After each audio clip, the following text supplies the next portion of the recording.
kembali lagi di Tech Talk, obrolan seputar informasi, perkembangan, dan teknologi dengan bahasa yang lebih mudah dimengerti, supaya yang awam menjadi paham dan yang profesional menjadi handal. Nah, kali ini kita nggak akan membahas tentang produk, tapi kita akan membahas yaitu pelayanan customer service dari Panasonic. Dan kali ini sudah ada hadir bersama saya, Ibu Retno Suryandari selaku Customer Service, Spare Part and Planning dari PT Panasonic Gobel Indonesia. Halo Ibu Retno. Halo Mbak Ica, sore. Anyway, enaknya manggilnya apa nih ya? Ririn aja kali ya. Panggil Ririn. Oke, Bu Ririn, apa kabar nih hari ini? Alhamdulillah baik. Baik ya. Kalau ngelihat dari mukanya yang berseri, nah itu emang kelihatan banget baiknya ya.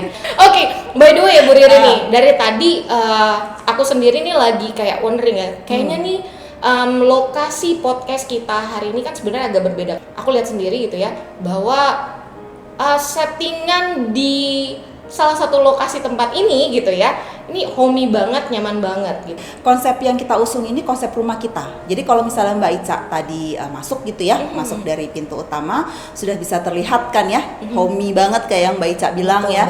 Kita punya living room, terus kita punya kitchen juga di situ, menampilkan barang-barang dari Panasonic gitu ya. Nah itu sebenarnya sih kita berharap bahwa ini nanti akan menjadi destinasi utama para konsumen. Jadi artinya ketika konsumen datang ke sini, semua kebutuhannya bisa langsung terpenuhi. Jadi bukan cuma sekedar repair gitu ya.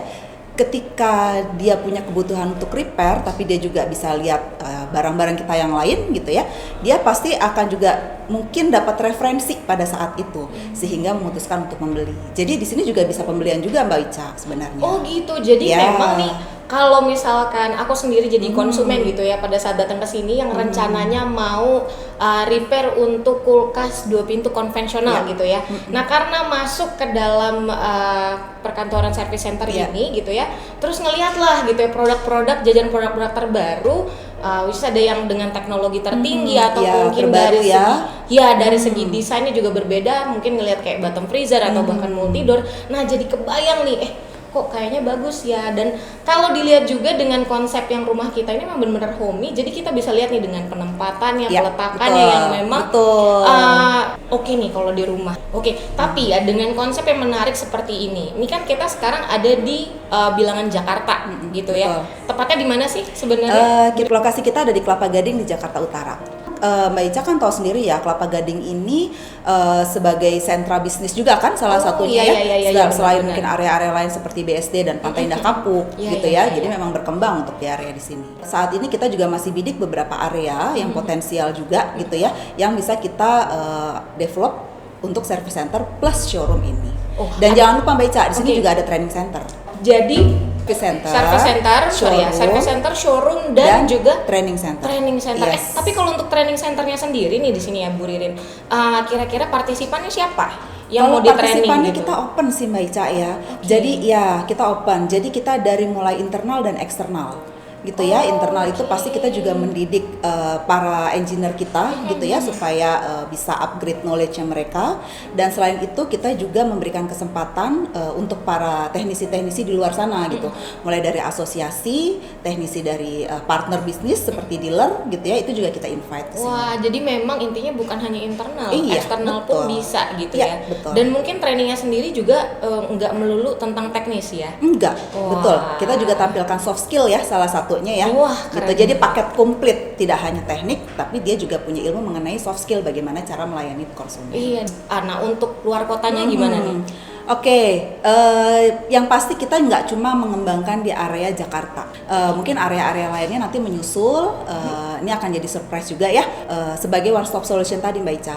Nah, tapi ya, ini kan kita ngomongin tentang service center. Masih suka bingung nih. Emang sebenarnya service center Panasonic itu ada berapa banyak sih gitu ya? Betul. Karena kan memang Panasonic sendiri produknya sudah meluas ya, gitu ya, dari Sabang sampai Merauke. Lalu bagaimana dengan service centernya?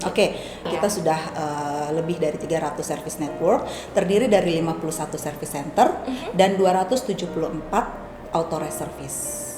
Gitu. Jadi kita pun penyebarannya masif ya, ini sampai ke level kabupaten. Wah, Luar biasa ya. luar biasa banget. Jadi Oke. nggak ada kendala lagi nih, Ya, bahkan insya Allah, untuk yang di insya Allah. pelosok-pelosok negeri juga Iya, gitu ya, betul. bisa mendapati pelayanan yang sama Iya. seputar customer service Iya. atau service center. Iya, betul. Tapi kalau udah ngomong dari tadi nih, aku sendiri aja nih Aha. agak rancu ya. Aha. Customer service, service center sebenarnya ada bedanya nggak sih? Oke, Bagaimana? oke. Jadi mungkin yang orang agak bingung gitu ya membedakan antara service center, authorized service, dan contact center. Ya, itu tiga itu kadang yang suka bikin bingung, Iya, gitu benar ya. banget, benar Oke, kalau untuk contact center sendiri, ini sebenarnya semuanya memang sama-sama layanan after sale. Tapi yang membedakan adalah kalau untuk contact center kita bertempat di satu area. Nah, jadi kalau misalnya Mbak Ica punya kebutuhan, mau lapor ada kerusakan produk, atau mungkin cuma sekedar tanya-tanya lokasi service center terdekat dari rumah saya di mana, gitu ya. Atau misalnya cuma mau nanya lokasi dealer di mana, gitu ya. Biaya servis berapa, boleh menghubungi ke nomor telepon kontak center kita. Oke. 0804 satunya 7 kali. Oke. Mbak Ica, kita ini sekarang juga sudah punya WhatsApp official tuh, dan kita juga dilengkapi dengan fasilitas bot yang bisa dihubungi 24 jam selama 7 hari. Nah, sekarang kalau service center itu apa sih? Kantor perwakilan untuk layanan repair yang kita sediakan di beberapa area, di 51 area. Tapi diperkuat dengan 274 authorized. Authorized ini berarti partnernya ya, partner kita. Pelayanannya sendiri apa sih atau apa aja yang udah punya? Oke. Kalau untuk pelayanannya sendiri kita punya 3 ya Mbak Aca ya. Kita ada home service. Ini adalah permintaan kunjungan reparasi di lokasi, gitu ya. Jadi datang ke rumah. Iya betul. Ya. Teknisinya berkunjung ke rumah. Untuk yang band service ini adalah dilakukan di service center. Dan yang terakhir yang nggak kalah penting, kita juga tidak hanya memberikan support atau layanan kepada konsumen, akan tetapi kita juga melakukan support kepada bisnis partner kita. Oh, seperti dealer ya. Betul. Nah, ini diperkuat dengan dealer support. Gitu. Jadi bukan cuma untuk konsumen, Bukan, bahkan dealer betul. sendiri pun Iya. itu punya keleluasaan Iya, ya betul. untuk bisa atau mendapati pelayanan dari Iya. service center Iya, ini betul, gitu. betul. Nah, ini ngomongin masalah bench service atau home service.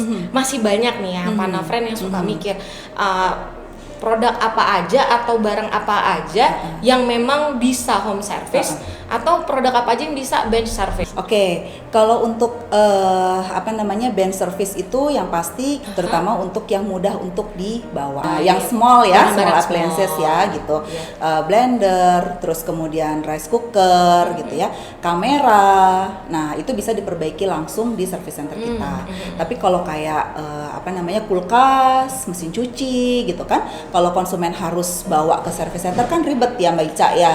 Jadi ya otomatis ya kita memberikan kemudahan kepada konsumen dengan kita bisa mengirimkan teknisi ke lokasi. Oke, jadi sebenarnya ini bukan cuma sekedar mudah, tapi lebih kenyaman juga. Betul. Nah, untuk pelayanan service center sendiri gitu ya, tanpa menggunakan kartu garansi itu bisa nggak sih?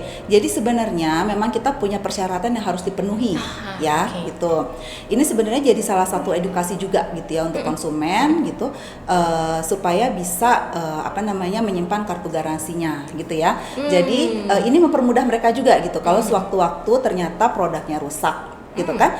Kalau produk rusak terus pasti kartu garansinya nggak ada kan, artinya akan dikenakan biaya. Kalau dengan kartu garansi artinya dia akan free of charge gitu ya untuk semuanya gitu loh.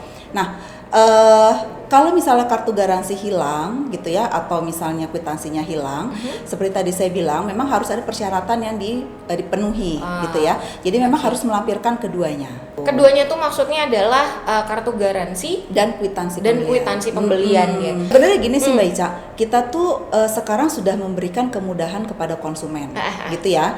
Jadi konsumen kita tuh bisa mendaftarkan kartu garansi melalui bot gitu. Nah, jadi cukup chat aja gitu ya, cukup chat aja ke WA official kita, kemudian terhubung dengan bot. Nanti di situ akan ada menu-menu yang ditawarkan. Itu salah satunya adalah untuk registrasi kartu garansi. Kalau misalkan kita tidak bisa atau ragu sendiri nih, aduh takut hilang gitu ya, jangan lupa untuk daftarin kartu garansinya. Nah itu pun bisa dilakukan melalui chatbot atau call center ya. Bisa. Dan nggak cuma dari chatbot ya, mungkin dari web juga bisa ya Bu Riri? Dari web bisa.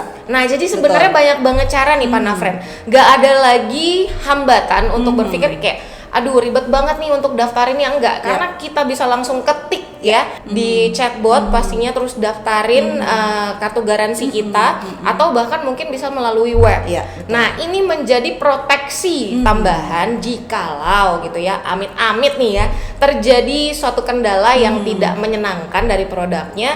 Nah, kita masih bisa nih untuk dapat atau klaim dari garansinya. Gitu ya. Karena kalau dilihat kan garansi dari Panasonic sendiri juga bukan waktu yang pendek ya. Jadi memang lama gitu ya, kayak kulkas ada yang 12 tahun, terus juga ada evaporator yang 3 tahun gitu, ini jadi banyak banget. Nah, sayang banget kalau misalkan skip gitu ya. Tapi ya, ada juga pertanyaan ya, jadi kalau misalkan ada produk-produk yang ya Panasonic kan bukan Indonesia aja ya, tapi Panasonic sendiri tuh ada dari negara lain juga. Nah, sekiranya mungkin ya ada Panafriend yang beli produk dari negara lain gitu ya, atau luar negeri, Singapura contohnya gitu ya, terus tiba-tiba dibawa ke Indonesia dan ada kendala gitu ya, bisa nggak sih menghubungi customer service atau service center kita? Bisa. Jadi gini Mbak Ica, pada saat orang traveling gitu ya, tiba-tiba pulang bawa kamera, ya kan, atau rusak, mau dibenerin di sini, tapi ternyata model yang dia beli tidak sesuai dengan produk yang kita pasarkan di sini, gitu kan? Benar, kartu garansinya pun juga berbeda, gitu kan? Nah, ini gimana cara klaimnya, gitu ya? Ya bisa, kalau mau dibawa ke service center terdekat kita bisa, nanti kita coba bantu, gitu ya. Kalau misalnya memang kita bisa lakukan perbaikan, kita lakukan perbaikan. Tapi kalau tidak bisa, mungkin kita akan bantu dengan mengkomunikasikan service center di negara tersebut, negara tempat pembeliannya, gitu ya. Tapi ini juga term and condition apply ya. Kalaupun misalnya pada akhirnya harus dikirimkan ke sana gitu ya, ke negara asal ya, kita akan informasikan ke konsumen bahwa biaya pengirimannya akan ditanggung oleh konsumen. Oke, jadi tetap ya ada term and condition, tapi bukan berarti dead end ya, betul. Bukan berarti jalan buntu nih gitu ya. Oke, jadi tetap bisa. Nah, ada nggak sih mungkin kategori produk yang tidak bisa dihandle oleh customer service atau service center kita? Panasonic ini kan produknya luas ya, gede banyak banget gitu ya, banyak banget jenisnya. Contohnya misalnya telepon, ya betul. Nah, kalau misalnya memang ada konsumen yang datang ke service center kita membawa produk telepon, ya kita akan sampaikan bahwa ini akan dihandle langsung oleh distributor. Oh, oke, ada gitu. distributor. Ada distributornya. Kita punya list distributor dan beberapa produk yang memang ketika repair dibawa ke service center itu nanti akan kita informasikan untuk langsung dibawa ke distributornya. Itu oleh customernya sendiri. Iya. Betul. Ya, jadi balik lagi, ini bukan dead end gitu ya, tapi pastinya untuk case-case yang spesial ya ada sedikit effort gitu ya. Betul. Nah, ditambah lagi nih, sekarang kan udah zamannya DIY, do it yourself gitu ya. Jadi kadang-kadang juga ada banyak nih, aku yakin banget nih ya, Panafriend juga mungkin sering juga nih ya, kalau udah dapat atau ada kendala dari produknya nih suka browsing by YouTube gitu ya. Terus udah gitu cari tahu gitu kan, oh ternyata rusaknya di point ini. Benerin ini sendiri, benerin gitu sendiri ya. aja gitu ya. Beli spare partnya di mana tapi gitu. Kira-kira gimana sih kalau untuk spare part sendiri? Jadi gini sih sebenarnya Mbak Ica ya. Kami sih tetap menyarankan ketika ada kerusakan menghubungi service center via kontak center pun bisa gitu ya. Nah, kenapa gitu? Karena ketika barang itu masih garansi dan kita berusaha perbaiki sendiri, atau misalnya kita punya, kadang-kadang konsumen itu punya teknisi kepercayaan dari luar, contoh gitu ya, kemudian dia saya punya teknisi sendiri yang bisa perbaiki, dia datenginlah teknisi sendiri gitu ya, dia betulin gitu kan. Nah, itu garansinya akan hilang.